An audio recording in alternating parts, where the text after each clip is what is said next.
Welcome to మన voice global media. ఈరోజు hitech సిటీలో జరుగుతున్న యాప్టాక్ క్యాటలిస్ట్ బిజినెస్ కాన్ఫరెన్స్ దగ్గర ఉన్నాం. మనతో పాటు బిజినెస్ మ్యాన్ ఉన్నారు. ఆయన అడిగి మరిన్ని విశేషాలు తెలుసుకుందాం.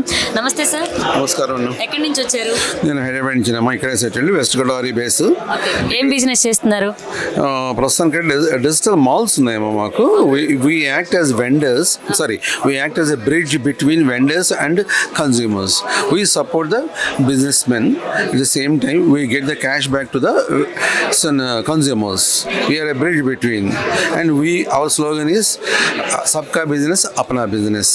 ఎన్ని సంవత్సరాల నుంచి చేస్తున్నారు? ఇది ఒక 3 years నుంచి అమ్మా. నేను రీసెంట్లీ ఇందులో వచ్చాను. I'm a defence person, retired person. I was into education. I train the people for various exams, and also I'm a social work for the defence personnel, retired personnel for resettling. ఒక retired employee ఈ వయసులో మీరు business చేస్తున్న 3 years నుంచి ఇంకా కష్టపడాలి, ఇంకా 10 మందికి మా లాంటి వాళ్ళకి ఏదో చెప్పాలని మీ తపన. మీకు ఎలా అనిపిస్తుంది success? Excellent. It's an opportunity for me to involve our community, that is defense veterans community, into this, and I can provide re-employment for them through this platform. మీ కింద ఎంప్లాయీస్ చాలా మంది ఉంటారు, మనతో వర్క్ చేసే ఉంటారు. అంతా మన ఒక టీం. అది మన టీం సపోర్ట్ లేకపోతే మనం ముందుకు వెళ్ళలేము. ఒక హెడ్గా మీకు ఆ ఎంప్లాయీస్ గురించి మీరు ఏం చెప్తారు?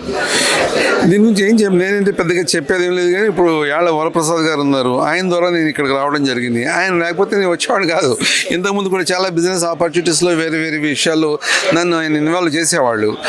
మా వాళ్ళకి ట్రైనింగ్ ఇవ్వండి, మా వాళ్ళకి ఎడ్యుకేట్ చేయండి, business opportunities or employment opportunities, వీటన్నిటికీ ఆయనకి ఇన్ఫర్మేషన్ ఇస్తూ ఉండేవాడిని. ఆయన ప్రమోట్ చేస్తూ ఉండేవారు. ఏదైనా ఆపర్చునిటీ దాన్ని పిలవడం, నేను వాళ్ళకి ఎడ్యుకేట్ చేయడం. ఆ విధంగా ఐఎమ్ హ్యాపీ. ఆప్తా గురించి మీరేం చెప్తారు? ఆప్తా గురించి నేను చెప్పేంత పెద్దవాడిని కాదమ్మా.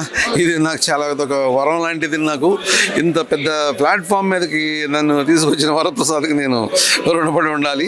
అలాగే దీన్ని నేను ఫర్దర్ మా కమ్యూనిటీకి, నాకు తెలిసిన వాళ్ళందరికీ, యూత్కి కానీ, రిటైర్డ్ పర్సన్ అలాగా 65+ ఉన్న వాళ్ళని కూడా నేను ఇన్వాల్వ్ చేయగలను, వాళ్ళని కూడా మోటివేట్ చేయగలను. ఒక ధైర్యం అయితే వచ్చింది.